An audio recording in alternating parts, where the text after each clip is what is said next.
Bienvenido a la sesión de seguridad basada en comportamiento. Como te lo decía hace un momento, pues vas a tener el video y el material para que puedas hacer las preguntas que desees. En realidad, este curso es de 8 horas en taller. Como no tenemos aquí, digamos, la opción de hacer esos talleres, esas dinámicas con grupos bastante grandes, vamos a tratar de orientarlo para que te des una idea de los talleres, pero no vamos a poder hacerlos. Pero en los demás conceptos sí, muy bien el detalle, vas a ir viendo, y cualquier pregunta que surja, por favor la haces con toda libertad.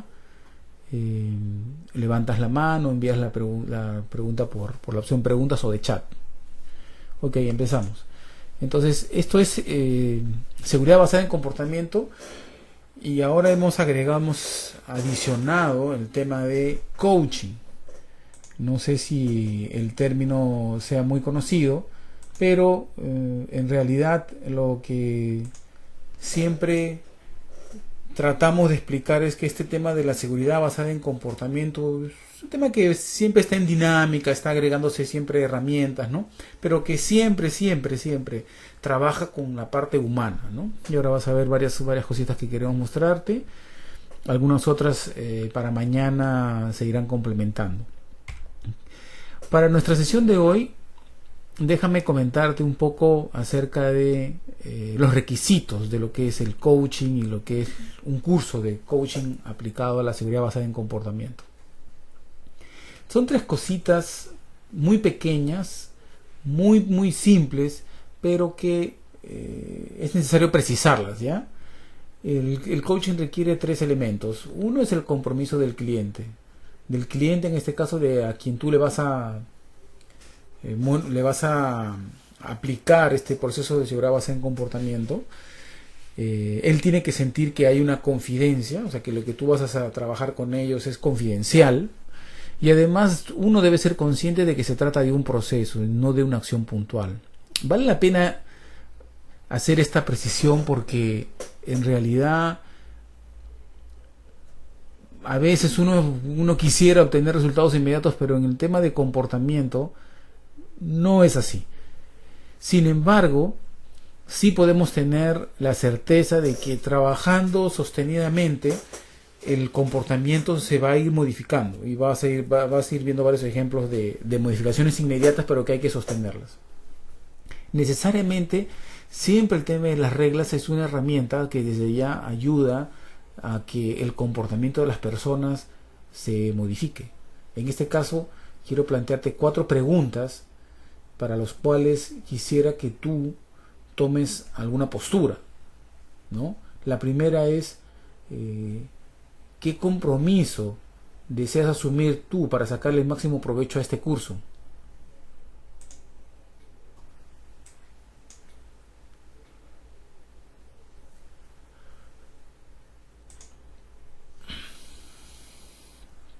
La segunda es ¿qué reglas necesitamos todos, tú, el que habla, para estar conectados con este curso? Y aquí es importante que uno mire lo que tiene alrededor, ¿no? No te lo comenté al inicio, pero en estas capacitaciones que damos nosotros podemos monitorear si el participante está haciendo algo del otro lado del computador. O sea, aquí el mensaje nos da directamente. Entonces, a eso va la pregunta: ¿qué reglas es la que tú quieres seguir para estar conectado con el curso?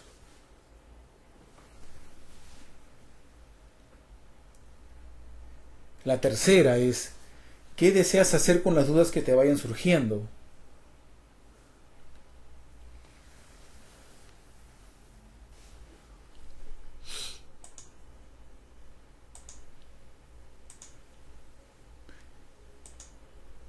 La cuarta, ¿qué necesita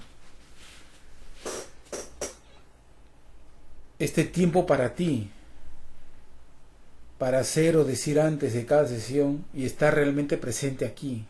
Y cuando decimos estar realmente presente aquí, es con nuestros 5 sentidos sin estar pensando en lo que sigue inmediato al curso, o que vaya a entrar una llamada, o un celular, o un mensaje de texto. Estas 4 preguntas lo que intentan es conectar a la persona que está del otro lado del computador con el tema del curso. Y aquí va la primera pauta sobre el tema de seguridad basada en comportamiento, que tiene que ver con concentración, con estar presente en el momento. Muchos de nosotros podemos estar presentes físicamente, pero mental y emocionalmente estamos en otro sitio. Es una característica que se trabaja, ahora tú lo vas a ver, en el tema de seguridad basada en comportamiento, desde la observación visual, no verbal, desde leer los mensajes no verbales. Entonces, muy importante que desde el inicio uno entienda que la seguridad basada en el comportamiento tiene que estar basada en reglas, en compromisos, en confidencia, en acciones mediante proceso y no acción puntual. Entonces, dicho esto, y entendiendo de que del lado tuyo, donde estás tú, estas reglas también te van a servir para que puedas estar conectado al curso, vamos a empezar mirando la agenda de lo que nos toca ver entre hoy y mañana.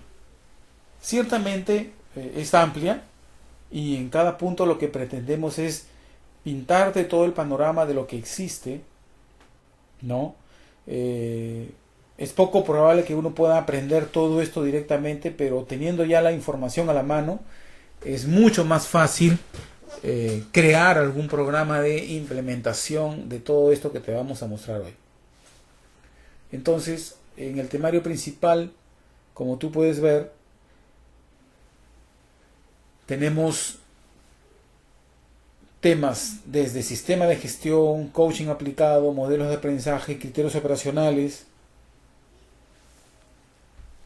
resultados de comportamiento, factores claves de éxito, hasta incluso el sistema mismo OSA 18001.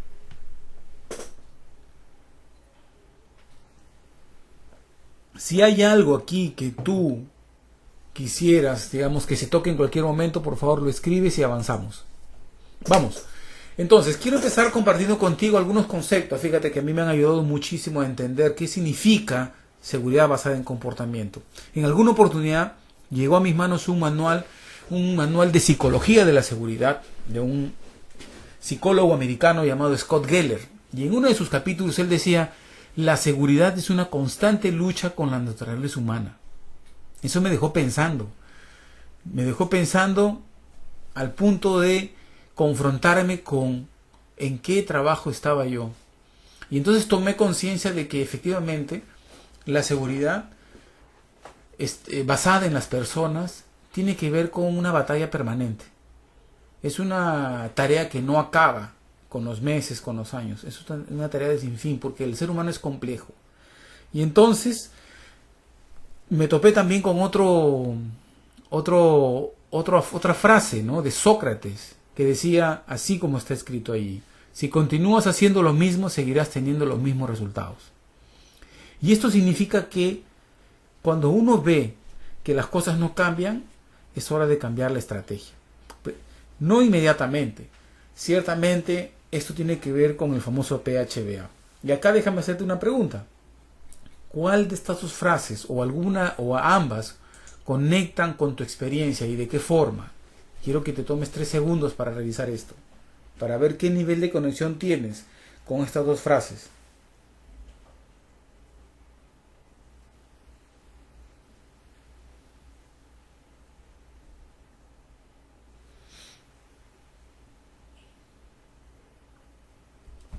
La segunda, exacto. Muy bien, muy bien. Fíjate que hasta en la vida puede uno aplicar, ¿no? A veces uno no se da cuenta de que el resultado que está obteniendo es producto de que uno sigue aplicando la misma estrategia. Y en buena cuenta es hora de cambiar. Y esto es lo que vamos a ver a lo largo del curso, cómo es que en ciertos momentos la lectura no verbal de los mensajes que dan las personas me puede permitir a mí tener una comunicación mucho más fluida y más asertiva con las personas. Para empezar, quiero un poco explicarte el modelo de gestión de OSAS aplicado al comportamiento. ¿Ok? Aquí puedes ver que tiene cinco grandes bloques OSAS, donde hay otros subelementos que son como 17 y 18, donde en cada uno de ellos podemos hacer uso del coaching. ¿Ok? Y eso es lo que pretendemos ahora mostrar, cómo en cada elemento puedo hacer uso del coaching. Para empezar, quiero enfocarme en lo que nosotros llamamos el diseño de programas para modificar el comportamiento. Y aquí hay dos esquemas. Uno ciertamente está enfocado en el azar, es en el sentido común, en lo que a veces nos parece que debemos hacer. Es como la figurita que presenta al hombre allí intentando darle en el blanco, y me lo puedo pasar así meses, años, tratando de hacer algo para modificar el comportamiento y no tener un orden. OSAS me permite a mí desarrollar actividades planificadas, no solamente a nivel de lo que llamamos control de riesgos, sino a nivel de definición de objetivos, responsabilidades, procedimientos, procesos y recursos. Y para eso usa muy bien el círculo de Deming, el PHBA. Yo le llamo esto círculo de mejora personal en realidad, no solamente continuo, porque aplica a la propia vida.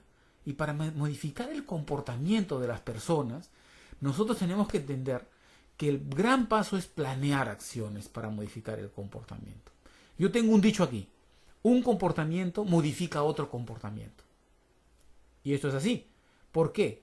Porque si uno puede imaginarse, por ejemplo, que estás en una cancha de fútbol, ¿ok? El comportamiento de los jugadores que están en una cancha de fútbol está regulado, está controlado por el comportamiento del árbitro y las reglas que le impone. En este esquema es que transa todo este esquema, todo este sistema de seguridad basada en comportamiento, en que nosotros tengamos comportamientos que modifiquen otros comportamientos. Y aquí, dentro de lo que es la fase de análisis de riesgo, fíjate que OSAS define tres elementos como el enfoque principal del sistema: la parte de peligros, la parte de riesgos y la parte de controles. En la parte de peligros hace referencia a tres elementos. Uno es la fuente, la situación y el acto, con el potencial de causar daño. En la parte de acto, como bien puedes observar, entran las acciones de las personas.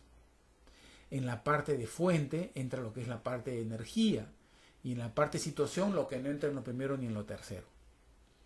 Cuando hablamos de riesgo, igualmente OSAS hace referencia a probabilidad y severidad. Ambos elementos son claves para entender cuándo y cómo controlar los riesgos.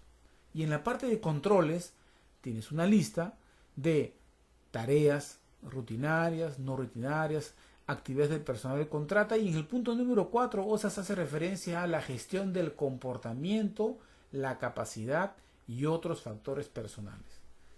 OSAS, como bien puedes ver, considera la gestión de seguridad basada en comportamiento desde sus propias directrices. Entonces, lo que quiero es enmarcar la seguridad basada en comportamiento conectada con un sistema de gestión. Quizás tengan ustedes OSAS, quizás no, pero en buena cuenta, lo que muestra OSAS es que los principios se pueden incorporar a cualquier sistema de gestión, ¿no? Y ahí, como tú ves, tenemos 10 elementos adicionales que no son parte, digamos, de la explicación, pero que se muestran para que puedas ver cómo se encaja el tema de seguridad basada en comportamiento en OSAS, ¿no? Para no tener que inventarse otro sistema por ahí. Muy bien, vamos avanzando y quiero ir explicándote algunos conceptos sobre el tema de seguridad basada en comportamiento. Hay una diferencia entre educar y entrenar. ¿Qué hay que hacer primero? ¿Ya? En esto tenemos que considerar que sí hay una diferencia entre educar y entrenar. Porque tu entendimiento y el mío referido a entrenamiento tiene que ver con proveer un conocimiento técnico. En cambio, la educación tiene que ver con un conocimiento que apunta a los valores, que apunta a más la personalidad, que apunta a sus aptitudes o actitudes relacionadas con sus habilidades o conocimientos personales, más es un tema humano. Entonces, a nivel de comportamiento hay dos estrategias que vamos a trabajar. Uno es el entrenamiento de la gente, que modifica el comportamiento técnico, vamos a llamarlo así, y el otro es la educación, que modifica su comportamiento como persona. Por ejemplo, la obediencia, ¿no? La obediencia, la honestidad, el trabajo en equipo, o sea, son competencias, como le dicen, más blandas, ¿no? Ahí hay que educar. Ciertamente también se puede entrenar, pero más es la educación. Entonces, en el cuadro lo que se muestra es que la cultura de seguridad, y hablando, enfocándonos en el tema de comportamiento, está influenciado por temas de ingeniería, temas de educación y temas de seguimiento. En cada uno de ellos, tú puedes observar que hay ambientes en la parte derecha, persona y abajo comportamiento. Ciertamente, uno puede preguntarse, ¿pero qué tiene que ver el ambiente con el tema de comportamiento? Te doy un ejemplo. Cuando uno va, por ejemplo, a un banco lujoso en San Isidro, en, no sé, en Miraflores, ¿no? Tú ves todo limpio, el banco o la oficina. Uno jamás se atrevería a tirar un papel allí porque tiene temor de que alguien lo observe y le llame la atención. Eso hace el ambiente, un ambiente limpio, un ambiente ordenado, influencia el comportamiento de la gente. Y es tan cierto como que nos pasa, ¿no? Cuando estábamos en un ambiente de ese tipo, simplemente nos vemos influenciados. Entonces sí vale la pena pensar en que hay un trabajo para modificar el comportamiento basado en la modificación de ambientes de trabajo. Haciendo ambientes más ordenados, más limpios, más seguros, se influencia también el comportamiento de las personas. Muy bien. Edgar ya está con nosotros, así que le damos la bienvenida también allí. Gracias. Esperemos que nos esté escuchando bien. Seguimos. En la parte de...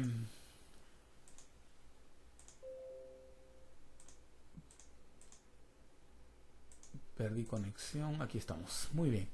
En la parte de la educación, trabajamos con la persona y como habíamos mencionado hace un momento, estamos desarrollando estrategias para modificar sus habilidades, incrementar su conocimiento, potenciar su inteligencia, cubrir sus expectativas. Aquí entran temas de motivación, tiene que ver mucho el querer, el deseo de hacer las cosas. Y ciertamente tratamos con una serie de personalidades, ¿no? Uno puede tener un equipo de personas 10 jóvenes, 10 señores mayores, mujeres, todos con una personalidad diferente. Y con cada uno tienen uno que tratar. Fácil sería que fueran robots. A todos tendríamos que aplicar la misma estrategia. Entonces, partiendo de ese punto de vista, tenemos que entender que las estrategias pueden ser muy, muy comunes y algunas también tienen que ser diferentes.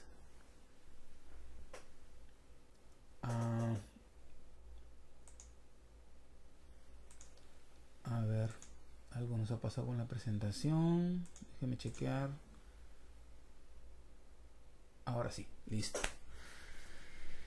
En la parte de comportamiento, tenemos que ver obediencia, coaching, reconocimiento, comunicación, seguimiento del desempeño, cuidado activo. Fíjese cómo estos tres elementos configuran lo que podríamos llamar los tres frentes de la seguridad basada en comportamiento. Entonces, en ese sentido, vamos a ir mirando cada una de ellas y quisiera que ustedes con su experiencia pudieran aportar con preguntas para enfocarlo más a su realidad.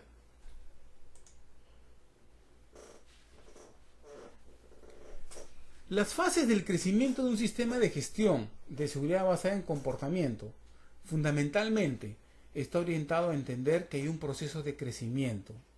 Es como entender cómo un bebé pasa de un paso a otro, de una fase a otra, ¿no? Y acá yo le llamo esto el GTCC, que hace un momento en la reunión del más temprano lo comentábamos.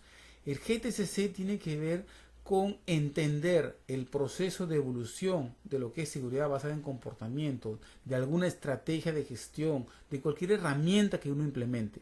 Está íntimamente relacionada con un principio lógico. Fíjate, si un bebé puede gatear 3, 4 o 5 meses, ¿ok? Tambalear también tiene su proceso, igual que caminar, igual que correr. Necesariamente, si uno no entiende que el proceso es así, lo que va a ocurrir es la desesperación por obtener un resultado al que no le corresponde su momento. Lo explico así. Un bebé que necesita gatear entre 3 y 5 meses, si tú lo haces tambalear, o sea, lo paras, lo vas a atrofiar, lo vas a dañar. Ocurre exactamente lo mismo con este proceso de modificación del comportamiento. Uno tiene que tener paciencia para esperar el gateo en la modificación del comportamiento, para esperar que tambaleen en el comportamiento, que caminen y luego que corran.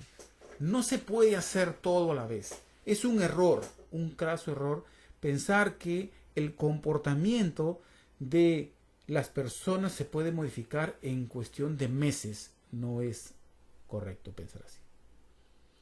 Esto es muy similar a lo que ocurre con los niños. No todos los niños caminan al año. Algunos demoran más, otros lo hacen a los 9 meses. Es exactamente lo mismo. Las personas sufren modificación en su conducta dependiendo de sus personalidades, dependiendo del espacio, del ambiente que los rodea. Y pasan por estas 3 etapas, de ser dependientes como organización, independientes a interdependientes. Usted va a ir viendo cómo este proceso puede ir acelerándose, sí, ciertamente, dependiendo de cómo el liderazgo también trabaje con ellos. Y entonces, el impacto en las intervenciones que uno puede tener tiene diferentes etapas, fíjese. En la columna de la izquierda seguramente es conocido, tenemos como una relación entre lesiones y cuasi accidentes, ¿no? Y haciendo este símil en la parte derecha, uno puede ver lo que podría llamarse como el triángulo del comportamiento, ¿ok? Hay cosas que yo puedo observar y hay cosas que no, donde puedo usar el coaching, ¿no? Lo que puedo observar, ¿qué cosa es? Es el comportamiento, los cambios en el ambiente de trabajo y el impacto sobre la reducción de las lesiones. Lo que no puedo observar y puedo trabajar con el coaching es las percepciones, las creencias, las actitudes, las intenciones. Puedo trabajar el conocimiento a través de la educación, puedo trabajar la participación de los mismos. Son cosas intangibles, pero que puedo trabajarlos con el coaching. Ahora vamos a explicar con un poco de paciencia más adelante qué cosa es el coaching.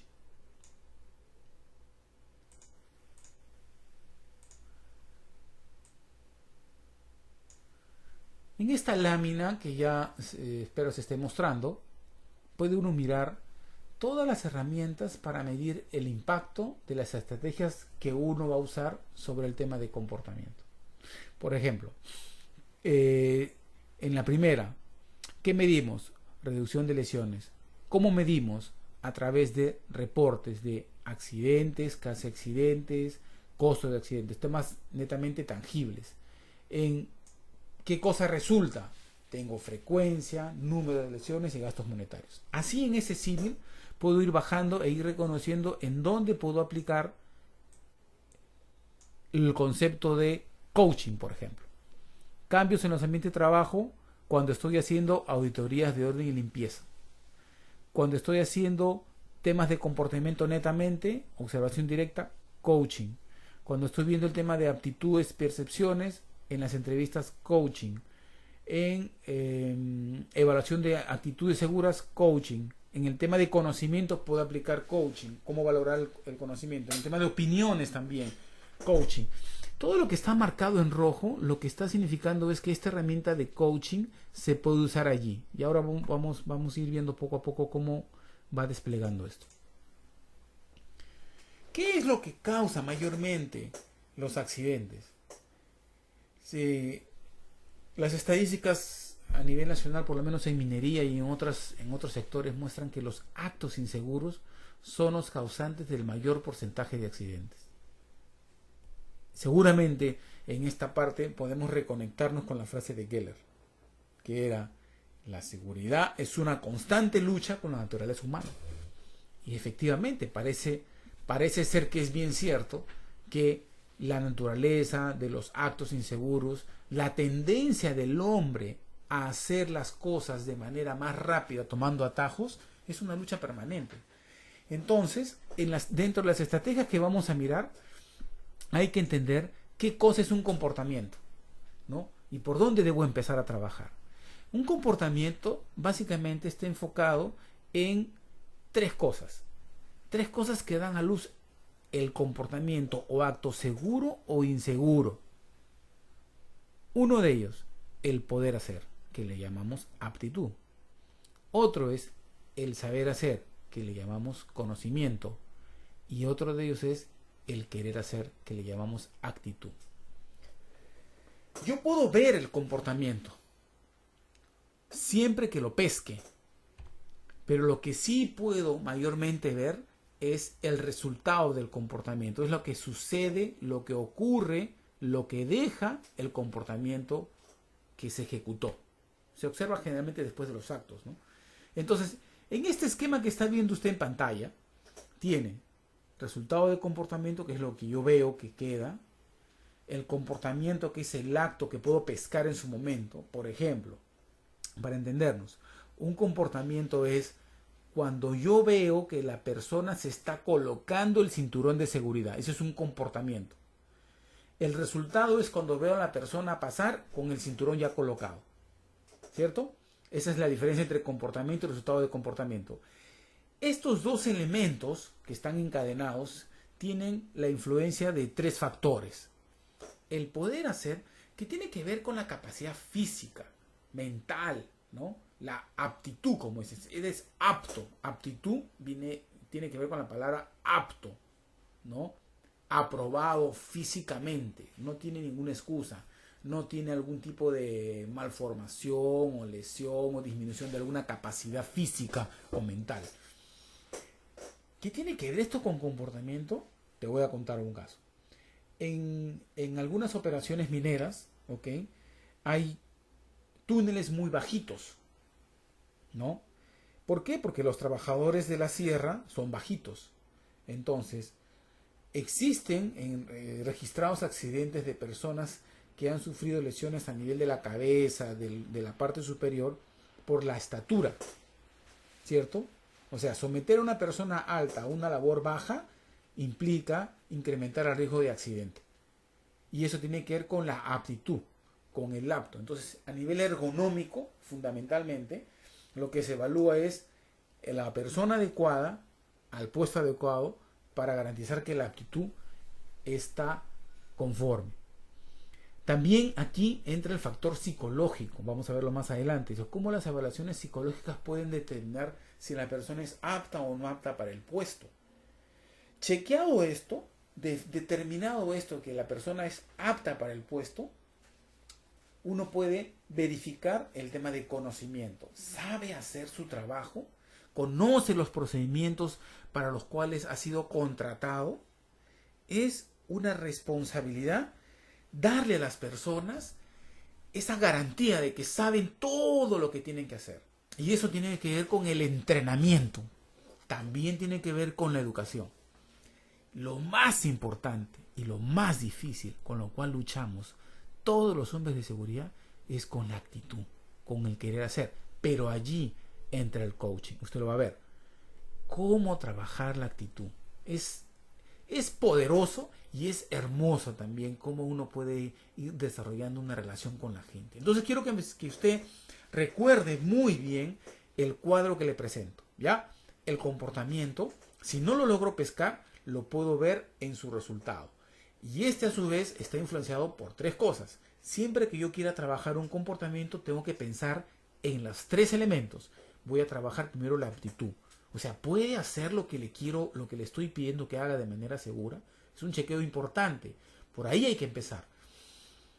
Sabe hacer. Y aquí en el saber hacer a veces podemos aterrizar en me han dicho que sí. No, no, no, no.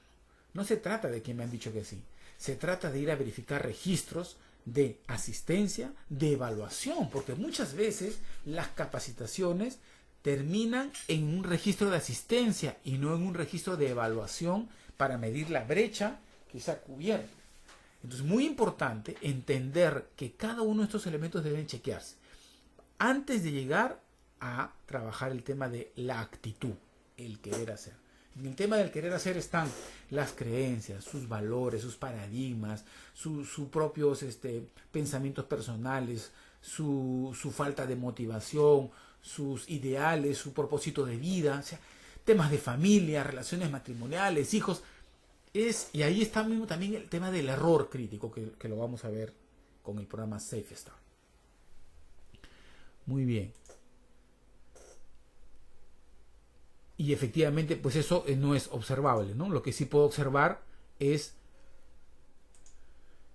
el comportamiento y el resultado de comportamiento. Muy bien. Quiero estar seguro que estoy avanzando bien. ¿Tienen alguna pregunta, por favor? Con toda libertad, Edgar o Fernando. La colocan, levantan su mano, como prefieran. Avanzamos.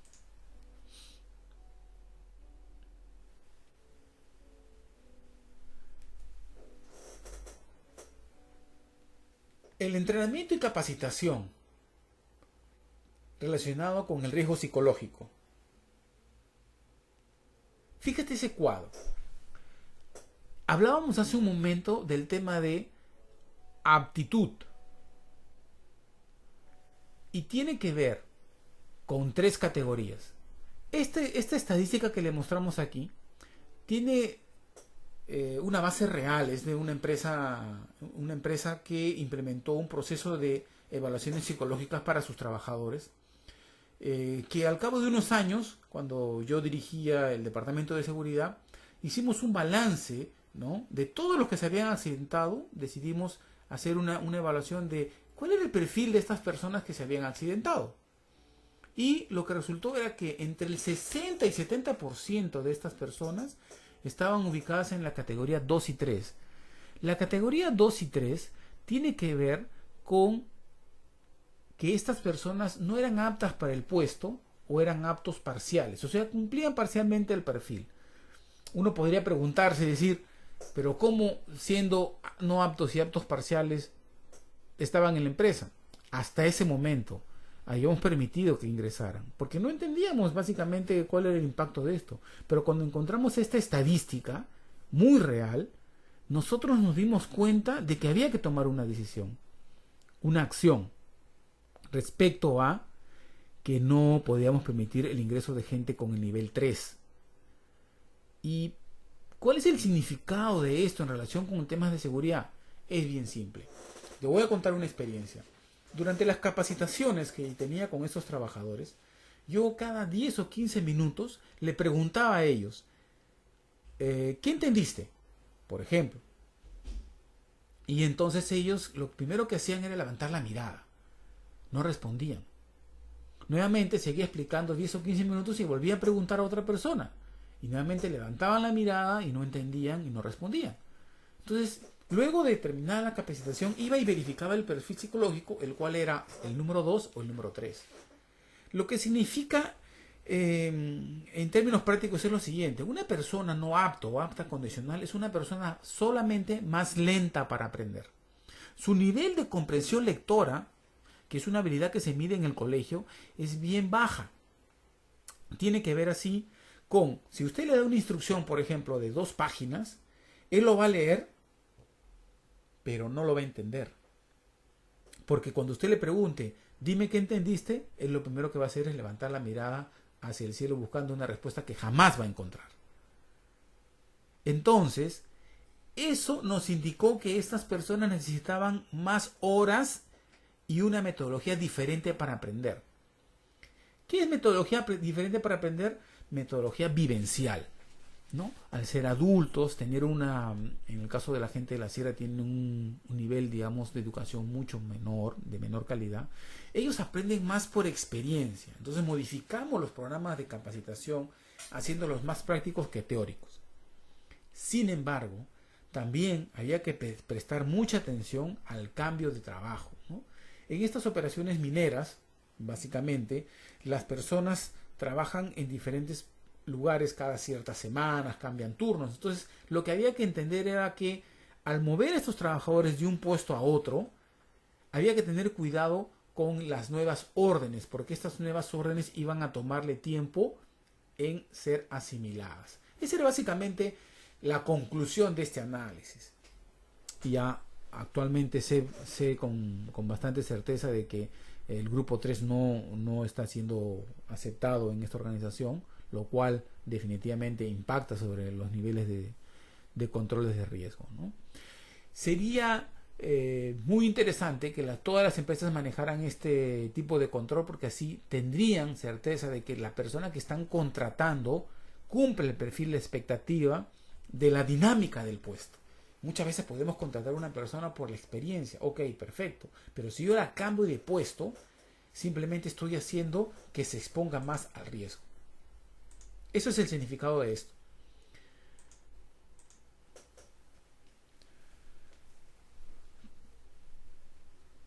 Como bien lo habíamos mencionado hace un momento, fíjese el cuadro aquí.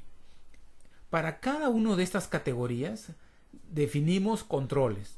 Por ejemplo, para el apto, que tiene un riesgo medio o bajo, por justamente cumplir el perfil, definimos capacitación, coaching permanente, feedback, promociones, reconocimientos para sostener su comportamiento seguro. Para el apto condicional, que tiene un riesgo un poco mayor, alto medio, definimos un cuidado con la asignación del puesto de trabajo. O sea, cada vez que íbamos a asignar a un apto condicional a un puesto, había que evaluar el nivel de riesgo del puesto. También había que incrementar más horas que el apto, porque este señor es más lento para cantar. Y todo lo demás de la misma manera.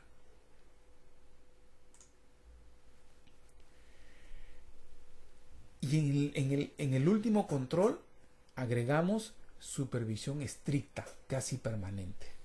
Fíjese, habíamos hablado al inicio de que un comportamiento se modifica con otro comportamiento. Y efectivamente, la colocación del control número 6 tiene que ver con eso. Una supervisión más pegada a un acto condicional provoca un mejor desempeño, sumado a cuidado en la asignación del puesto de trabajo y más horas de capacitación. Había que vigilarlo más para cuidar que no cometa errores. Finalmente, el no apto simplemente no se contrataba. Esto es un esquema que me encanta usar, ¿no? Donde en la columna izquierda van los peligros, en el centro los riesgos y en la derecha los controles. El PRC, yo lo llamo el PRC, que tiene una relación directa con el sistema OSAS. Lo uso para todo. Van a ir viendo en otras láminas cómo lo usamos también para analizar riesgos físicos. En este caso estamos hablando de riesgos personales, de personas. Bien, entonces, vamos resumiendo. ¿Qué cosa es un comportamiento? Un comportamiento es aquello que se puede ver o escuchar. Y esta definición viene justamente del manual de este psicólogo Geller, este psicólogo americano al cual le hacía referencia. Y estos comportamientos son cuantificables, son observables, se pueden medir. Una correcta descripción de un comportamiento tiene que ver con lo que ocurre o no ocurre. O sea, si yo describo un comportamiento y lo someto a observación, quiere decir que yo puedo marcar conforme o no conforme, sí o no, ok, no ok. Un comportamiento, que quede claro, no es una actitud o un estado de ánimo, como estar depresivo o estar triste. Eso no es un comportamiento. Vamos a dar un ejemplo ahorita de lo que es. Entonces, nuevamente, un comportamiento, cuando hablamos de seguridad basada en comportamiento, estamos hablando de comportamientos que se pueden ver o escuchar. Más prácticamente ver, y se pueden cuantificar y son sujetos de observación. Algunos conceptos adicionales que vale la pena, ¿no? Dice, nuevamente, comportamiento es lo que la persona hace o dice y puede ser observado por otros. El resultado es lo que queda. La descripción correcta de un comportamiento hace que cuando varias personas observan ese comportamiento, todas tienen la misma valoración, porque simplemente se resume en una conformidad o no conformidad. Ya vimos el tema de aptitudes, de poder hacer, de conocimiento y de actitudes. Entonces, vamos entrando a la primera herramienta que utilizamos en algún momento, que es el método DOIT. Tiene origen americano, pero también se puede, digamos, castellanizar, vamos a llamarlo así. DOIT tiene que ver con, voy a definir, de definir qué cosa, o el comportamiento que voy a observar, o de observar la ocurrencia del comportamiento, y de intervenir para reforzar o cambiar el comportamiento. Voy a actuar sobre esa persona para reforzar o cambiar el comportamiento, extinguirlo, el que está ocurriendo. Y test, en realidad la traducción debería ser evaluar, pero para no perder la esencia del DOIT, es medir el impacto de la intervención. Entonces parece un poco al PHBA, si ustedes pueden hacer el símil, ¿no? PHBA, planear lo que se va a observar, hacer la observación, intervenir es como verificar, y test es actuar o valorar la acción de corrección. Muy bien, en la definición de comportamiento observable, ¿de dónde? O sea, ¿cómo hago para saber de dónde sacar el comportamiento? Acá tengo varias fuentes. Tengo los análisis de accidentes o incidentes, tengo los reportes de lo que ocurre en la operación, tengo las inspecciones, tengo entrevistas donde puedo usar el coaching, y tengo los riesgos que lo analizo en el puesto de trabajo, los riesgos significativos, donde aparecen en los riesgos bases, ¿no? A qué actividades está expuesta la persona. Ahí también puedo ver los comportamientos. Aquí está. Mire, aquí está un ejemplo de un inventario de comportamientos observables. Fíjese. Y quiero que nos enfoquemos en la actividad de conducción de un vehículo. ¿Cuáles son estos comportamientos que surgen cuando uno está conduciendo un vehículo? Quiero que se tome 2 minutos para revisar esto. Le voy a dar 2 minutos para que revise esto y deduzca por qué son comportamientos críticos observables.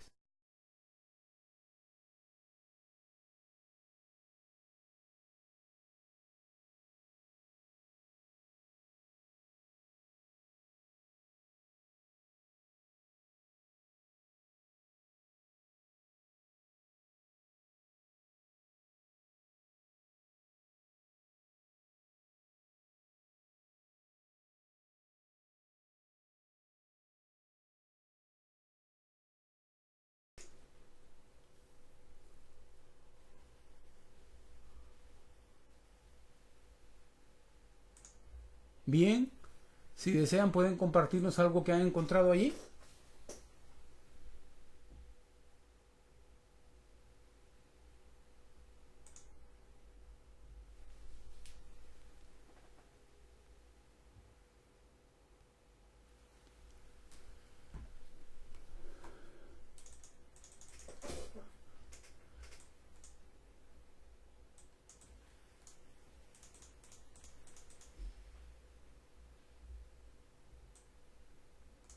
Bien, avancemos entonces. Fíjese.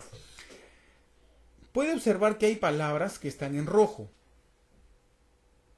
lo cual implica justamente que el comportamiento empieza con un verbo. Un verbo asociado a una situación y una descripción del momento.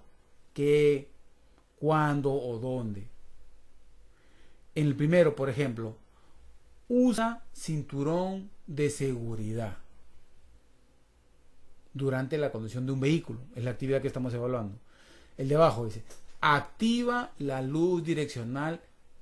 Fíjate, 30 metros antes de doblar. Uno podría, voy a hacer un ejercicio aquí, para ver si yo podría tachar esto, fíjese. Podría tachar esto, así, ¿no? Y quedarme con este comportamiento. Activa la luz direccional. Este comportamiento descrito está flojo porque no sabría yo cómo valorar si activó correctamente o no la luz direccional si es que no coloco 30 metros antes. Igual, se detiene en las señales de pare, ¿ok? También podría ser el mismo ejercicio, ¿no? Es decir, no pongo 8 segundos, Solo digo, se detienen las señales de pare, pero no sabría cuánto contar. Entonces, es muy importante que entendamos que los comportamientos observables se describen de manera completa indicando lugar y tiempo. Acción, lugar y tiempo. Miramos la siguiente, que dice, conduce a no más de 60 km por hora, misma característica. Cede el paso a los vehículos a su derecha. Adelanta a otros vehículos, fíjate aquí, en las líneas discontinuas. O sea, hay una restricción. Cede el paso a los peatones y cruza las vías solo en luz verde. ¿Cómo uno sabe si un comportamiento está bien descrito? Porque cuando somete este comportamiento observable a varios observadores, todos dan la misma valoración. Ahí uno se da cuenta de que el comportamiento ha sido bien descrito. Y hagan la prueba. Usted va a recibir material, puede usar esta misma lista, ¿no? Y va a ver de que la valoración va a ser exactamente la misma. Le doy otro ejemplo. Y siempre lo pregunto así, le digo a los participantes de la capacitación, ¿qué clase de chica te gusta a ti? Entonces unos dicen, a mí me gustan altas, flacas, a mí me gustan más o menos gorditas. Siempre responden así. Entonces le digo, bueno, les pongo no sé, a Gisela Barcarcel, le digo. Y entonces ellos comienzan a hacer su valoración y unos dicen sí, que es delgado, otros dicen que es gorda. Eso ocurre cuando no estoy usando comportamientos críticos observables bien descritos. Pero en cambio si digo, mira, a partir de ahora, delgada va a ser 90, 60, 90 y mayor que eso no, ya es gorda. Entonces todito el mundo inmediatamente, sabiendo las medidas de Gisela, hacen la valoración y la califican con un mismo puntaje. Igual es aquí. Cuando los comportamientos están correctamente descritos, la valoración de varios observadores viene a ser exactamente la misma. Ese es un buen punto a considerar cuando desarrollen comportamientos críticos observables. Aquí le mostramos cómo se puede observar un comportamiento de varias personas, ¿no?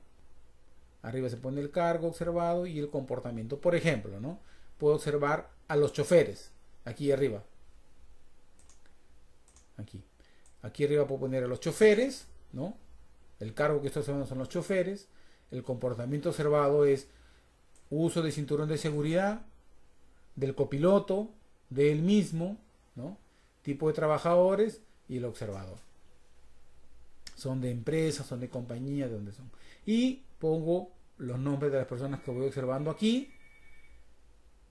Y luego voy marcando aquí, efectivamente, cuando ocurre el comportamiento seguro que usan el cinturón de seguridad, marco bien. Cuando no ocurre, lo marco aquí. Y después tengo también un registro de los factores de comportamiento que tienen que ver, si es que me doy cuenta en la valoración, puede ser que yo diga, tiene que ver con el poder, con el saber o con el querer. Si considero necesario, durante la observación puedo aplicar una intervención, que es felicitar, conversar, hacer un control de la tarea, entrenar, evaluar por el médico o que vaya y converse conmigo directamente, una conversación de coaching. Esta es una forma de medir. Recuerden que el comportamiento tiene que ser medible, ¿cierto? Y yo tengo que poder observarlo y medirlo. Entonces, esta ficha está diseñada para que yo pueda observar varias personas con un tipo de comportamiento, si seguro o no seguro, ver cuál es el factor implicado y qué intervención le puedo dar. Con esto, con una serie de conformidades y no conformidades, yo obtengo acá un porcentaje, una cantidad aquí y un porcentaje de comportamientos seguros. Generalmente debemos medir el comportamiento en un porcentaje positivo, o sea, de conformidad, de seguridad, no de inseguridad, ¿no? Tenemos que tender a ser positivos. Esta es una ficha bien interesante que me permite medir, como habíamos dicho, un comportamiento en varias personas, porque a veces nos vamos a topar con que realmente hay un comportamiento común en muchos trabajadores. ¿ok? Otras veces podemos toparnos con, en la siguiente ficha vamos a mirar, aquí está, vamos a borrar aquí, listo. Esta ficha tiene que ver con que yo observo a una persona y voy a ver varios comportamientos que voy observando en ella, ¿no? Es muy similar, pero en este caso yo observo varios comportamientos en una misma persona. Igual obtengo un porcentaje aquí de comportamientos, acaban los comportamientos y aquí está la persona, el cargo y el procedimiento que tiene que ver con los comportamientos que voy a observar aquí.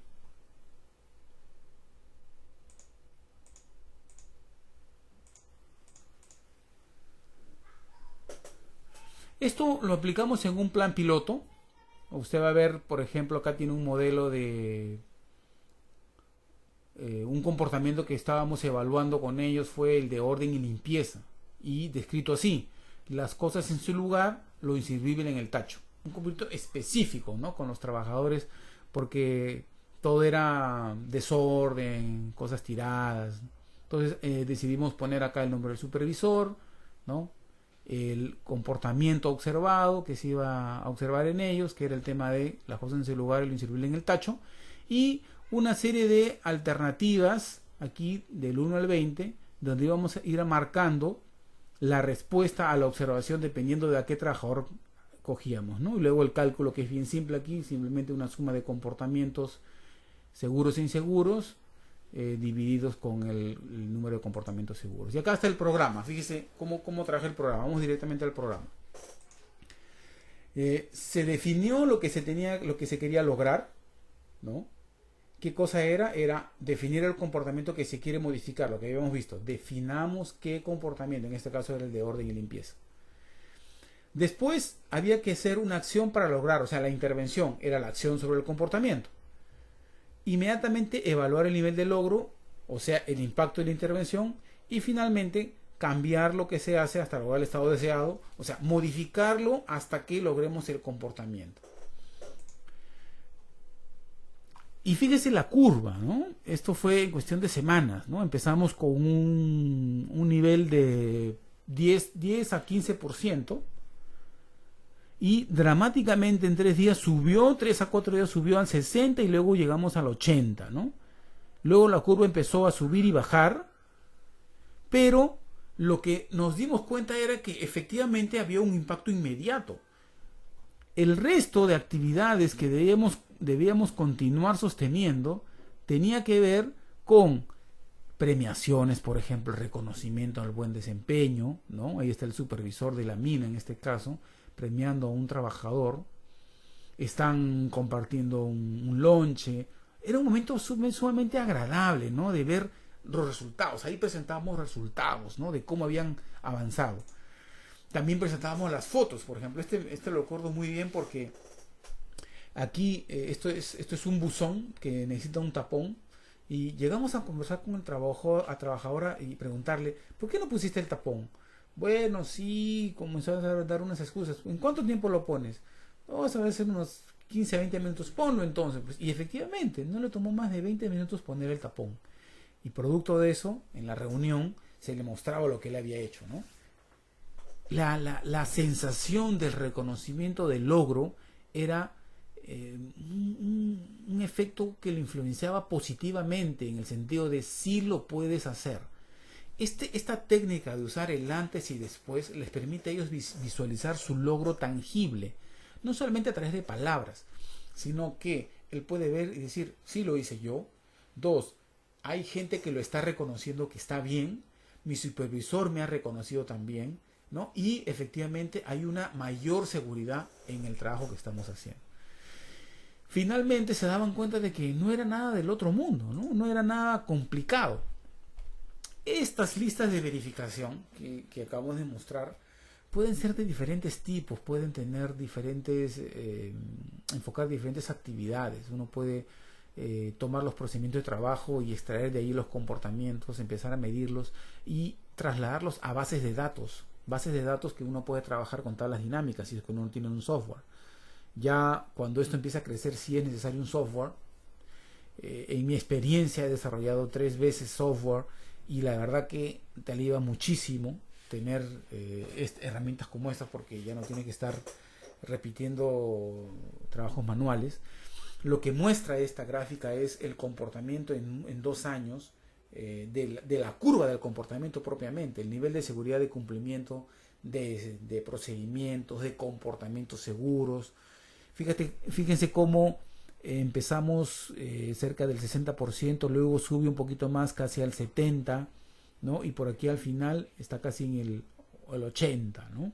Entonces, lo que decíamos al inicio del GTCC, ¿no? Del gatear, el tambalear, el caminar y correr, se puede ver en la curva, ¿no? Y fíjense que son 2 años. Ahora, lo que acelera mucho esto es el liderazgo de la organización. Mientras más firme es el liderazgo en una empresa, esto es mucho más rápido. Vamos a ver ahora un poco el esquema de cómo enlazamos esto de la gestión del error y las actitudes. Fíjese, para nuestra experiencia, el gráfico muestra que el 100% de la gestión en seguridad, digámoslo así, está dividido en tres grupos. El primer grupo es la gestión del conocimiento, el entrenamiento, lo que la gente tiene que saber hacer. En el segundo grupo está, dentro del 95%, está la concientización, o sea, el trabajo con el querer. ¿Por qué solamente el 95%? Porque el 5% restante está el error humano. ¿Cómo? La gente dirá, ¿error? Nunca pensé en gestionar el error en temas de seguridad. Pues sí, somos seres humanos, ¿no? Estamos sujetos a equivocarnos. Bien, existe en el mercado, y probablemente ustedes lo conozcan, un programa llamado SafeStar. Este programa llamado SafeStar justamente está diseñado para trabajar los estados y errores críticos en las personas en combinación con la ocurrencia de accidentes. Y quiero tener una aclaración en esto, ¿no? Lo que vamos a presentar aquí no es el programa SafeStar completo. ¿Por qué? Porque el programa SafeStar es un programa certificado que toma 5 semanas de entrenamiento, ¿ok? Está licenciado. Nosotros lo que hacemos acá es introducirlos en la herramienta para que sepan de su existencia, para que sepan que existe esa herramienta. Entonces, vamos a hacerle una introducción y un pequeño ejercicio para que vean cómo funciona. Dentro del tema de el error crítico, tenemos los estados y los errores propiamente. Entonces, SafeStar lo que plantea es que hay una conexión directa entre estado y error, ¿no? Los estados críticos, según plantean ellos, han sido analizados a lo largo de 3 etapas: trabajo, calle y hogar. Y han analizado una serie de comportamientos y han encontrado que muchos de ellos tienen que ver con la ocurrencia de prisa, estados de prisa, fatiga, frustración y complacencia. Vamos a aplicar cada uno de ellos. ¿Alguna vez le ha pasado que se ha olvidado la llave dentro del auto? ¿Alguna vez le ha pasado que se ha olvidado un documento en la casa y ya estaba en la oficina y ha tenido que regresar?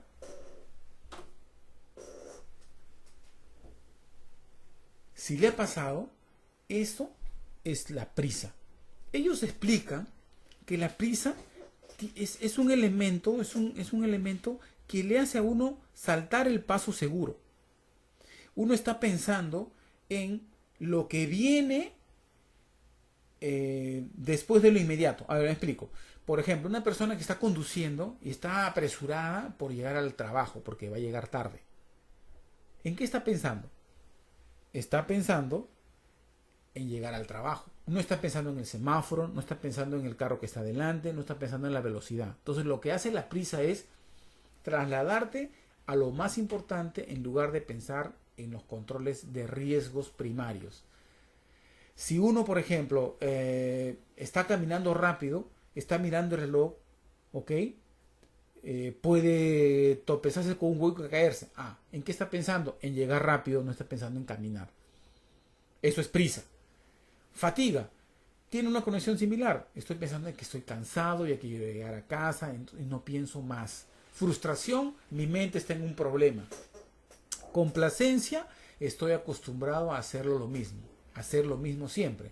Por ejemplo, estoy caminando por una escalera y tengo la costumbre de siempre bajar leyendo el celular. Se han dado cuenta que hay muchas personas que ahora conducen con el celular en mano, chateando. Si ustedes prestan un poco de atención, va a haber bastantes personas que mientras el vehículo está avanzando están chateando.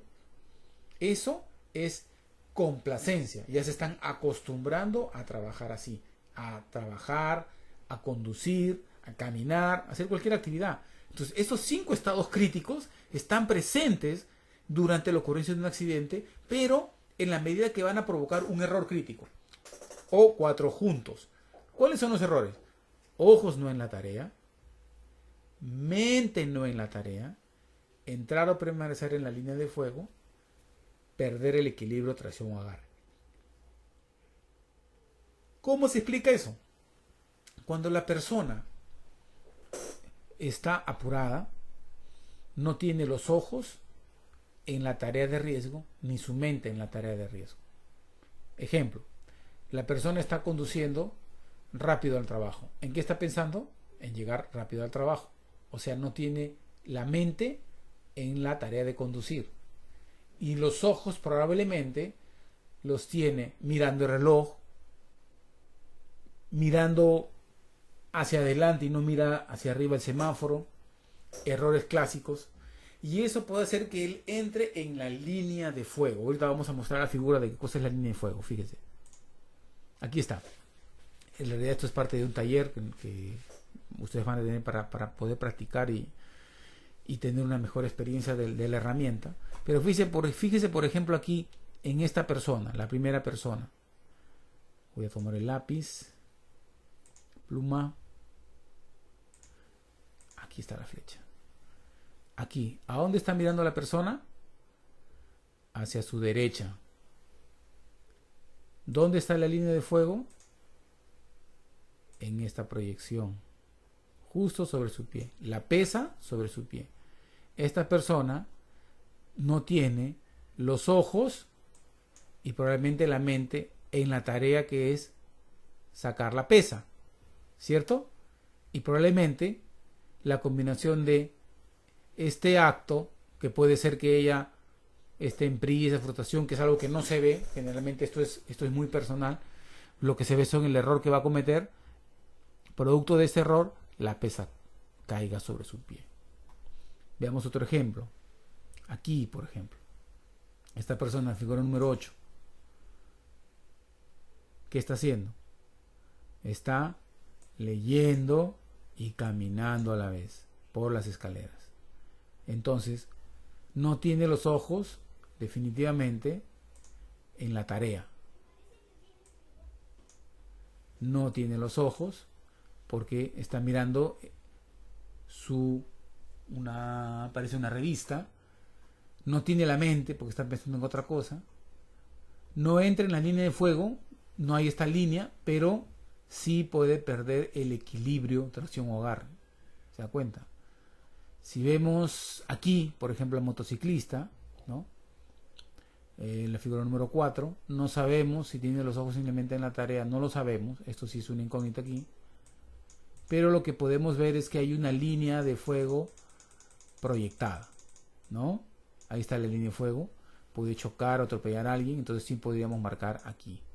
La línea de fuego generalmente se puede proyectar, ¿no? No es una línea necesariamente visible, es invisible, pero se puede proyectar.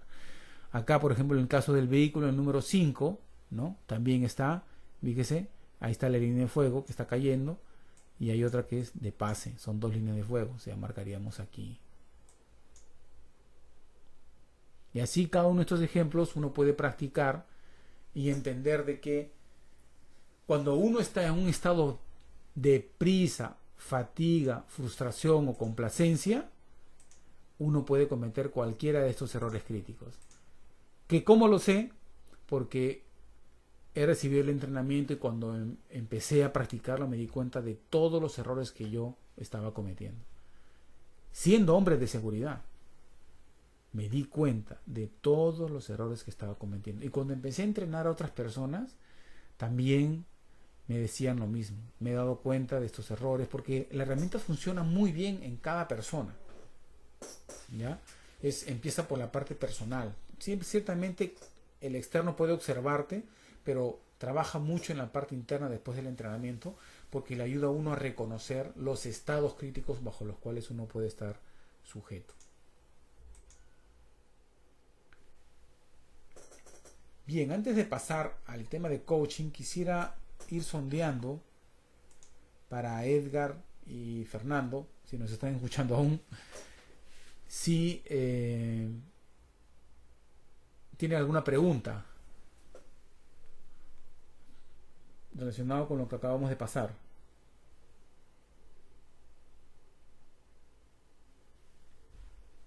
¿Nada?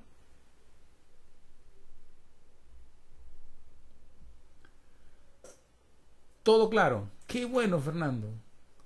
Eres un excelente alumno. No puedo decir de excelente maestro, pero de excelente alumno, excelente alumno.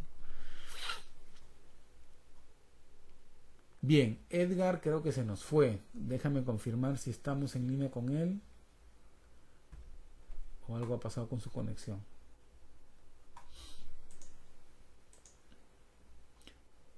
Bien, vamos a entrar entonces en el tema de coaching. El coaching en realidad pues es un proceso creativo donde estimulamos mucho la creatividad de la gente, ¿no? Y permite maximizar el potencial de las personas. El coaching se aplica no solamente a la seguridad, se aplica al desarrollo profesional, personal, a parte familiar, a parte de los niños, a la parte pedagógica, el entrenamiento, ¿no? Se trata siempre de una relación, ¿no? que tiene que incluir necesariamente un acuerdo comercial. Comercial significa de que hay una necesidad de cumplir con algo. Es muy particular el tema de coaching, porque si no hay esta relación se pierde todo interés. Entonces, si hay una relación de obligación mutua, tiene mucha fuerza, mucho poder. Y como habíamos dicho al principio, tiene tres compromisos, tres requisitos. Es compromiso del cliente, o sea, el compromiso del cliente es la persona con la cual voy a trabajar, es confidencia del coach y que sea un proceso y no una acción puntual. Ahora, ¿por qué hacemos hincapié en estas tres reglas? ¿No? Porque cuando uno no tiene el compromiso del cliente de querer mejorar, de querer hacer cambios, ¿okay? Y acá hay una serie de condiciones que se pueden dar para provocar el compromiso, como por ejemplo decirle, esta es tu última oportunidad para hacer cambios, ¿no? Si yo le digo a un trabajador que esta es tu última oportunidad, lo que se va a activar en él es su compromiso para poder hacer cambios, ¿no? Y a veces uno tiene que dar esos ultimátums a las personas para que reaccionen, para que digan, uy, es hora de cambiar. Si no hago eso, entonces el coaching no sirve. Ahora, dentro del proceso de confidencial del coaching, citamos esto como un factor importante porque a veces en las relaciones de coaching uno puede encontrarse con temas personales muy profundos. Y cuando te encuentras con temas personales muy profundos, la única forma de seguir adelante es guardando esa confidencialidad. Te puedes topar con temas de familia, temas de divorcio, temas de alcoholismo, de drogadicción, de pornografía. O sea, ¿qué estamos diciendo? O sea, una persona que no duerme, trabaja, ¿no? Todo el día y a la noche se queda mirando la internet, pornografía el día siguiente, que se duerme en el trabajo, ¿no? Y encima conduce un auto, ¿qué vas a hacer? Dice, oye, este está enfermo, nunca te va a decir que es pornógrafo, pues. Nunca te va a decir que es un adicto, no, pero hasta que lo descubres, o probablemente él lo confiesa, y entonces cuando se deja ayudar, ganas un trabajador. Es muy valioso ese proceso. Y hablando de proceso, debe entenderse que esto es tiempo. Proceso es tiempo, no es acción puntual. Coaching es proceso, pero una vez que ganas, es ganas. Aquí están las 14 competencias de coaching que yo aprendí y que las uso para el tema de seguridad basada en comportamiento. Me ayuda muchísimo, ¿no? Quiero explicarles cada una de ellas para que tengan una idea de qué se trata. Alguna vez un coach, mi coach maestro, me dijo, no hay coaching mal hecho. Cualquier coaching que hagas es bueno. Lo importante es seguir la pauta. Así que vamos a ver ahí las características de estas 14 competencias, fíjate. La primera es foco. No voy a entrar en las definiciones que están escritas ahí, le voy a dar un resumen. Foco significa que en una conversación de coaching no me voy por las ramas, ni permito que mi interlocutor se vaya por las ramas. Foco significa que siempre estoy enfocado en algo. Algo importante, algo necesario. Agenda. Para efectos del coaching personal, la agenda la establece el cliente.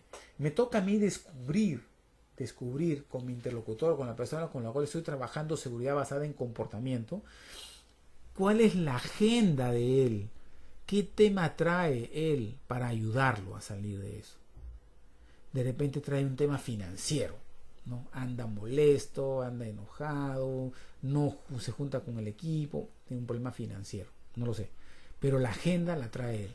Pero también la puedo poner yo dependiendo de que si él no tiene ninguna agenda, entonces yo puedo poner la agenda de trabajo con él. Después viene el tema de acciones específicas, claras, específicas, donde no le digo yo a él lo que él tiene que hacer, sino que le ayudo a descubrir lo que él tiene que hacer. Porque en coaching consideramos que el trabajador es recursivo, que él tiene experiencia, que es una persona madura, adulta y puede salir adelante. El algo del coaching tiene que ver con el tiempo. O sea, cuando yo hago coaching no puedo pasar 2 horas haciendo coaching. De entre 15, 20, 30, lo máximo es 1 hora. Pero tengo que ser muy puntual. Entrar, avanzar con la sesión, que cuando hablamos de sesión son conversaciones 1 a 1, y manejo el tiempo en el sentido de que me enfoco en la agenda para sacar acciones claras. O sea, tengo muy presente que no me puedo diluir haciendo una conversación personal del coaching. Intimidad y confianza, que habíamos hablado hace un momento en el tema de confidencia, ¿no? La relación de intimidad y confianza se establece con palabras de respeto. Por ejemplo, si estoy conversando con un trabajador sobre un acto inseguro, hay 2 formas, ¿no?, que uno puede conocer. Dice, oye, ¿cómo es posible que hagas eso? La otra es, quiero hablar contigo, por favor, ¿puedes venir a mi oficina? Te espero a las 3. Muy tranquilo. Llega, hola, ¿cómo estás? Siéntate, quiero conversar. Me salgo de mi escritorio y me siento frente a frente con él. Le invito una taza de café y comienzo la conversación diciendo, por favor, quisiera que me cuentes cómo ocurrieron los hechos, cuál ha sido tu nivel de entrenamiento, cómo ha sido lo que has vivido. Entonces, ese proceso de desarrollar la intimidad y la confianza tiene que ver con el tiempo, con el ambiente que uno genera. También está la otra competencia que está en azul, está en amarillo, el aprecio incondicional del cliente. Él tiene que sentir que yo estoy creyendo en él. Yo veo su potencial. No sabes lo poderoso que es esto. Cuando uno realmente cree en las personas, ellas son capaces de levantarse. Tú tienes que creer en ellos. Yo sé que es difícil. Es difícil creer en alguien que uno no conoce. Pero no hablamos de los nombres, hablamos del ser humano. El ser humano, una creación maravillosa de Dios, completa. Yo tengo que creer que sí puede, que es recursivo, que tiene capacidad, que tiene potencial, y yo estoy ahí para eso, para apoyarlo. Eso es el aprecio incondicional. Él no hizo nada para merecer mi aprecio. Él, por lo que es, simplemente yo lo apoyo. Y durante el proceso, mientras voy conversando, me puedo dar cuenta de ciertas cosas de valor en él. Y le hago reconocimiento. Eso lo levanta muchísimo. Por ejemplo, estamos conversando la última vez con un ingeniero de la mina, recuerdo, sí. Y mientras estábamos hablando, le decía yo, tú eres un tipo predecible. Entonces se quedó pensando. Digo, sí, porque tú, cuando quieres decir algo, empiezas con la palabra, por ejemplo, me retracto o me permites decir algo, entonces él se dio cuenta de que era un tipo predecible, pero es bueno, le digo, porque así tu comunicación fluye. Entonces, y él levantó, parece que nunca le habían dicho eso, se sintió diferente, vio una actitud distinta en él. Eso también tiene que ver con la espontaneidad, con ser flexible, no tan rígido, ¿no? Que sea una conversación que fluye, no un interrogatorio, porque hablando de coaching hablamos de preguntas poderosas, una conversación que fluye en medio de preguntas abiertas. La competencia número 5 en la franja amarilla dice, escucha lo que no dice, lo que dice y no dice. Generalmente las personas presentan una interacción verbal y gestual. El coach lee lo que la persona no dice. Lee, por ejemplo, cuando te preguntan por un postre. ¿Qué tal? ¿Te gustó el postre tal? Y dice, sí, sí, estuvo rico. Dice, en su texto, en su, en su, en su, en su tono de voz se nota algo que él no está diciendo en sus propias palabras. Eso es leer lo que no se dice. Es más, los gestos también dicen muchas cosas. Durante las sesiones de coaching también se pueden ver el tema de las preguntas poderosas, ¿no? Preguntas abiertas que ayudan a descubrir, preguntas curiosas, preguntas que a veces uno podría decir hasta son preguntas tontas. Por ejemplo, ¿cuál es tu trabajo? Yo trabajo en la organización y él me pregunta cuál es mi trabajo. Sí, quiero saber cuál es tu trabajo. Quiero que tú me digas cuál es tu trabajo. La comunicación abierta y directa, cuando hay un impacto positivo, hay una asertividad en las cosas que se dicen, puede provocar ciertos movimientos serios en las personalidades de las personas, porque como el caso que contaba hace un momento, tú eres una persona predecible, decía este amigo, y a él nunca le habían dicho eso. Eso le permitió a él reconocerse y decir, oye, ¿cómo va a ser tan predecible? Tiene que ver también con decir verdades, uno se arriesga a decir las cosas. En el punto número 9, no da consejos. No dar consejos significa no decirle a la gente las respuestas acerca de lo que tiene que hacer, sino permitir que su recurso propio, su experiencia, lo lleve a descubrir sus propias soluciones, a encontrar alternativas, que las pueda valorar, que pueda él trabajar en el desarrollo de soluciones, ¿no? Eso muchas veces lleva a la persona a tomar conciencia. ¿Cómo me doy cuenta que la persona toma conciencia? Cuando dice palabras como, por ejemplo, verdad, cierto. Entonces eso indica que esa persona descubrió algo. Ahora, antes de darte un ejemplo, quiero que nuevamente te tomes 2 minutos para, con la pantalla, si son varios, evalúen cómo están en estas 14 competencias, ¿no? Ahí está la valoración del 1 al 10 para que tengan un ejercicio. Si quieren lo compartan o pregunten algo. Les voy a dar 2 minutos solamente.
Bien. Si no han terminado, continúen mientras les voy contando el siguiente caso. Cómo aplica el tema de coaching a la seguridad. En alguna oportunidad desarrollamos un taller con un grupo de supervisores en una mina y juntamos a todos los supervisores más altos y su gerente de operaciones. Entonces pusimos al frente un proyector con una laptop y con varias fotografías de peligros, de las auditorías que habíamos hecho. Y pedí a uno de los participantes que por favor me ayudara seleccionando un peligro que él considerara había visto dentro de la mina. Entonces separó uno de ellos y empezó, ¿no?, a pasar las láminas y encontró una y dijo esta. Oh, muy bien, perfecto. Y ahí empezó el tema de coaching, ¿no? Foco, por ejemplo, era saber, verificar, confirmar que sabían identificar peligros. La agenda era parte del acuerdo con la gerencia de operaciones. Y entonces cuando se empezó a hacer preguntas, que ahí viene la competencia número 6, preguntas poderosas, empezamos de la siguiente manera. Por ejemplo, ¿por qué y cuáles son las características de este peligro? Por ejemplo, pregunta poderosa. Entonces él comienza a pensar y comienza... Dice, bueno, lo que pasa es que tiene esta parte afilada, me parece que era un gancho que estaba en la zona de izaje dentro de la mina. Empezó a hablar de la zona afilada. Ok, por favor, describe el peligro. Descríbelo completamente. Bueno, lo describió. Después, siguiente pregunta poderosa. ¿Y cuál es el riesgo asociado a este peligro? ¿Cuál es la probabilidad de que pueda causar un accidente? Segunda pregunta. Tercera pregunta. ¿Cuál es la severidad más probable que podría originar este peligro? O sea, son 3 preguntas, ¿no? Y todas, como ustedes pueden escuchar, están partiendo de cuál, de qué manera, qué es esto, cuáles son las características. Son preguntas abiertas, preguntas poderosas. Luego entramos a la fase de control, ¿no? ¿Y qué haces tú cuando ves un peligro dentro de la mina? O sea, un poco llevándolo al tema de que él pueda reconocerse, el número 3, reconocerse quién es, ¿no? Qué potencial tiene. Y él lo que dijo es, bueno, yo inmediatamente corro y lo reporto. Y todo el mundo lo miraba dentro del taller. Todos los participantes lo miraban y algunos hasta se sonreían. Luego de que terminamos la sesión con él, le pedí a los participantes que le hicieran un pequeño feedback. Le dijeran una verdad, que eso es la competencia número 8, donde la gente tenía que arriesgarse a decirle una verdad. Y efectivamente, varios de ellos le dijeron, mira, la verdad que no creo que tú hagas lo que estás diciendo que haces. Entonces él se quedaba sorprendido. Y por ahí alguien fue más duro, le dijo, me estás tonteando, le dijo, tú jamás haces lo que dices. Y entonces eso le permitió a él ubicarse y a todo el resto que asistió al taller también reconocerse en realidad que no estaban cumpliendo con su rol de seguridad. Es una muestra de cómo el coaching aplica a estos talleres de seguridad. Y aquí, en la siguiente lámina, quiero ir redondeando la idea para nuestra primera sesión de qué cosa es un safety coach, cómo trabaja el safety coach, el comportamiento, la seguridad basada en comportamiento, ¿no? Y hemos escogido estas como especie de acróstico que tiene que ver con coach, cuide, observe, analice, comunique y ayude. En la parte de cuidar, hay que demostrar la preocupación. Tiene que ver con crear la intimidad y la confianza. Si el trabajador se da cuenta que tú no tienes una real preocupación con él, has perdido el 50% de la batalla de la seguridad basada en comportamiento. Es muy importante que él sienta que tú estás realmente preocupado por él. Que es una de las cosas que yo he discutido varias ocasiones con mi gente de seguridad. Decía, nosotros decimos que nos preocupan las personas. Sin embargo, cuando cometen un acto inseguro, somos los primeros policías y jueces en caerles duro. Pero hay formas de hacerlo. Esto permite crear intimidad y confianza. Hay que ponerle ejemplos para que ellos reflexionen, demostrarles aprecio a ellos, el real valor de la vida. Es un poco lo que dice la Biblia, ¿no? Amar a tu prójimo, eso es cuidar. En la parte de observe, toca lo que hemos visto anteriormente, definir los comportamientos observables, definir el foco, en qué me voy a concentrar, qué cosa voy a registrar, qué cosa voy a escuchar o ver. Necesito planear eso. No es ir a mirar lo que resulte. No, tengo que ir a ver algo que ya he planificado. En la A, analice. Necesito identificar contingencias potenciales y existentes. Allí puedo hacer preguntas abiertas y profundas. ¿Qué es lo que motiva que tú hagas esto de esta forma? ¿Qué recursos más necesitas? ¿Qué está sobrando aquí? ¿Qué es lo que te falta?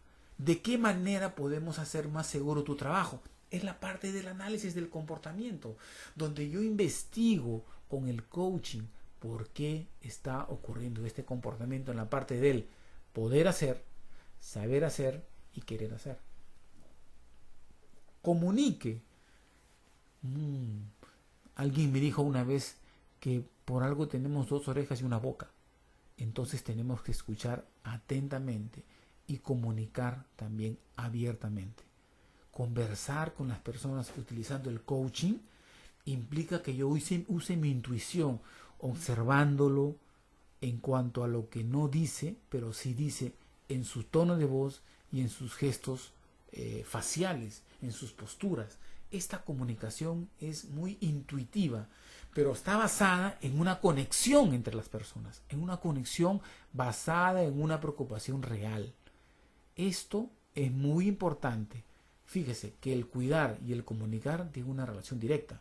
Si la persona no percibe de usted un real interés, y acá quiero precisar esto, ¿qué es real interés? El interés nace desde mi corazón. Qué difícil, ¿no? Pero no se puede hacer seguridad basada en el comportamiento si no hay una preocupación real por la vida de la gente, por su bienestar. Porque si no va a sonar simplemente a un interés por cumplir la obligación, por cumplir la función. No, eso va más allá. Y finalmente ayude, coach, ayude, haga reconocimiento de las mejoras que las personas están haciendo, anime a las personas que están haciéndolo bien. Es muy poco frecuente encontrar personas que no avanzan, pero si la encuentra es mejor mandarlas a su casa, porque yo siempre lo digo, prefiero tener una persona que venda pan que una persona que se muera en el trabajo. Y allí es muy importante no ahondar en los consejos, porque lo importante es mover a las personas a que hagan sus propios descubrimientos, a que ellos descubran sus propios controles, sus propias necesidades. Y en ese sentido hay que tener mucha paciencia y nuevamente recordar que el tema de coaching o el proceso de coaching es un proceso, no es una acción puntual. Quiero ir cerrando esta primera sesión confirmando que no hay preguntas, que todo está claro, o que si hay preguntas, por favor, para nuestros asistentes en línea, pueden escribir, o si prefieren escriben, les abro el micro para que puedan hacer cualquier pregunta antes de pasar a la siguiente lámina.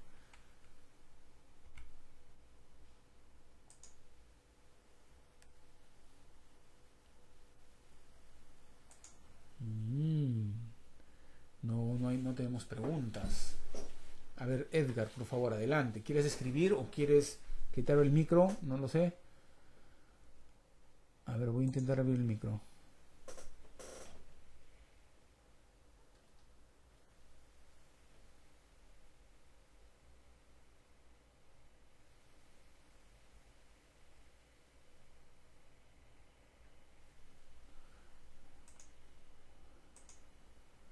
Hola. Ahí está. A ver.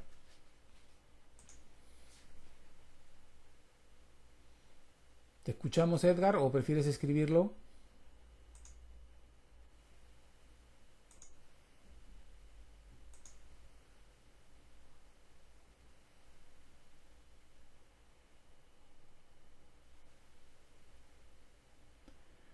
Bueno, mientras esperamos que Edgar haga su pregunta o la consulta, quiero recordarles que mañana tenemos la segunda sesión de seguridad basada en comportamiento y en realidad podrían ser muchas más sesiones. Lo que estamos haciendo es dar lo más importante y conforme surjan más necesidades nosotros vamos introduciendo más temas, más novedades, más cosas que vamos teniendo en nuestra experiencia también.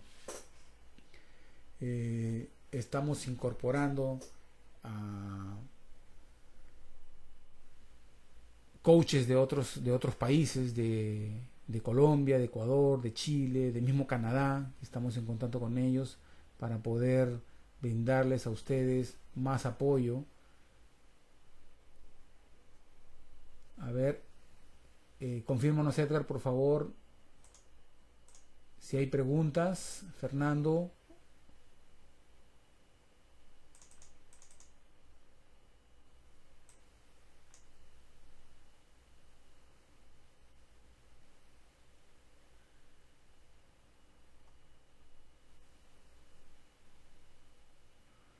No, no hay. Aquí está la primera pregunta. A ver.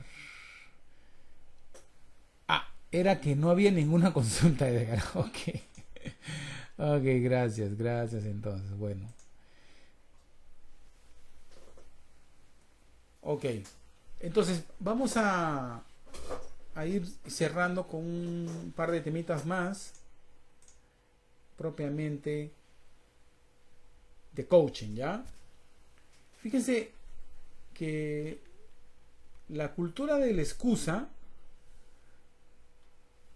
tiene que ver con un comportamiento muy común en las organizaciones, ¿no? Y fíjese, miren la lámina que está allí.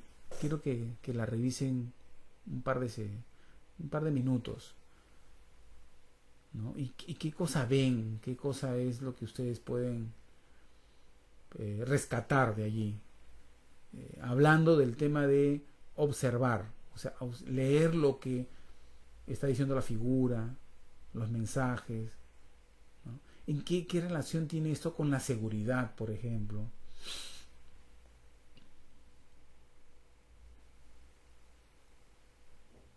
Ajá.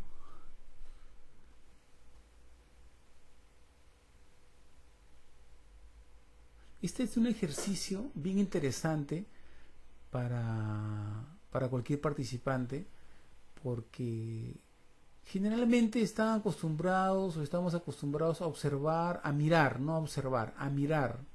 Pero observen la figura, las posturas, la posición de las cejas, ¿no? De las personas que están en el dibujo, la ubicación de las manos, ¿no? De quienes observan. O sea, eso es coaching, ¿no? Entrar en el detalle de leer el mensaje que no se está diciendo verbalmente, pero que se dice gestualmente.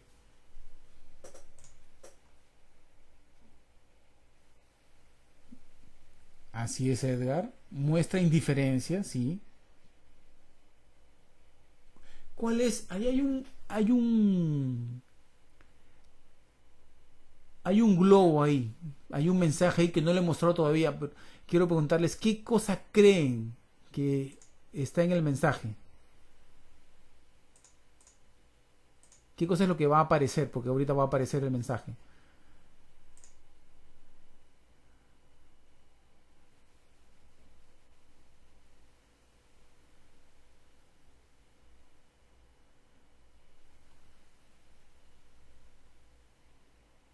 Ajá, desinterés, sí, de acuerdo.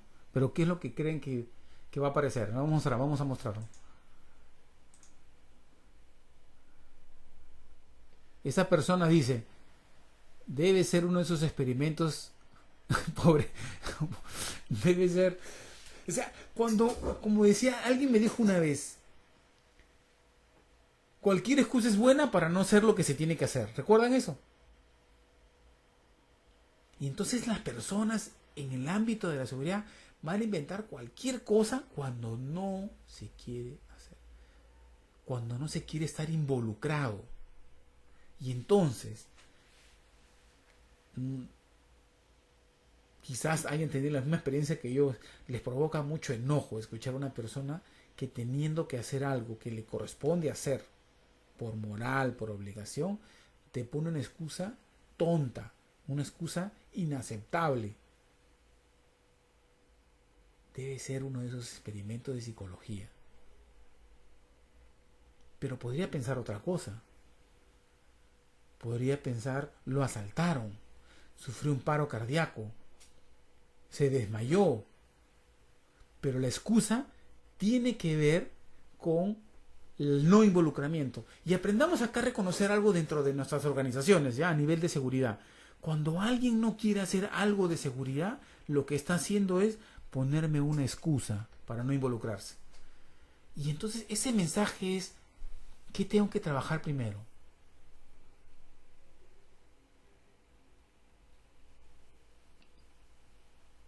¿Por dónde empiezo a trabajar?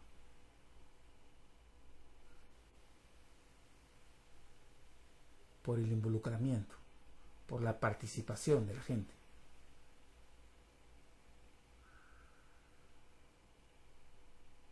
Y ese es un elemento fundamental en los sistemas de gestión OSAS 18001, la participación y el involucramiento de la gente. Y quiero que para mañana usted se tome, hasta la tarde que tiene la sesión con nosotros, ejemplos donde usted ha visto que la gente da excusas para no involucrarse con la seguridad y nos lo envíe. Así podemos trabajar o desarrollar algunas ideas para ver por dónde empezar, porque la excusa tiene relación con el no quiero involucrarme, pero detrás de eso, el no querer, recuerda el tema del poder, el saber y el querer, hay que trabajarlo con coaching. ¿Cuál es la razón por la que no quiere involucrarse? Y uno se topa con sorpresas allí, con sorpresas de todo tipo, así que mejor no se las digo, prefiero que hagan su propio listado y pongan sus ejemplos de excusas que han visto o han escuchado en su propia organización para no hacer seguridad, y de repente hasta podrían agregar por qué, ¿no? ¿Qué ideas tienen de por qué la gente está poniendo excusas y no quiere involucrarse? Después plantea algunas soluciones que usted podría tomar en función de una conversación de coaching con ellos. ¿Qué preguntas podría hacerle para sondear la razón de esa excusa, de esa falta de involucramiento? Estoy seguro que las va a encontrar. Y es más, si las logra hacer realmente, tráigalas a la sesión mañana. Probablemente podamos enriquecernos mutuamente con esta experiencia. Quiero ir cerrando la sesión de hoy, agradeciéndoles por su participación al seminario de hoy. Mañana tenemos uno más, 2 horitas más. Va a ser un poquito más dinámico porque tenemos mayores ejemplos en cuanto a gráficas. Y transmitirles pues siempre nuestro compromiso, ¿no? De que yo lo resumo en 3 cosas. Nuestro respaldo total para nuestros clientes, nuestros asistentes, en brindarles capacitaciones de manera continua, porque estamos ciertos de que la única forma de mejorar es siendo constantes en nuestra preparación. Y pensamos que estos seminarios pueden servirles a ustedes para complementar sus programas de capacitación y no tener que esperar meses y meses para hacer estas cosas. Vea usted el acceso directo, la forma en que estamos usando esta plataforma de webinar, que la utiliza incluso la misma Universidad de Harvard, FedEx, American Express y otras organizaciones más para capacitar en línea y a bajo costo. Y la accesibilidad. Nosotros estamos seguros de que en las entrevistas que ha tenido con nuestro personal y con la gente que los va a ir visitando, usted va a tener la oportunidad de recibir este video, pero también de conocer qué otros programas tenemos para que pueda tener acceso a esta información. Solamente quiero pedirles su apoyo para que nos permitan traerles más personas, más talento, para que ustedes puedan recibir mayor información, porque tenemos un equipo que se está uniendo a nosotros, que está creciendo, que es de alto nivel, que son de nivel internacional, no solamente es el que habla, y planes para todo el 2016. Aquí cerramos la sesión, si es que no hay más preguntas, y nos vemos mañana a las 5 de la tarde también. Edgar y Fernando, les agradezco. Si no hay más preguntas, quedamos aquí y continuamos mañana. Muchas gracias. Que Dios los bendiga, los cuide, camino a casa. Recuerden, ojos y mente en la tarea, si conducen. Hasta mañana.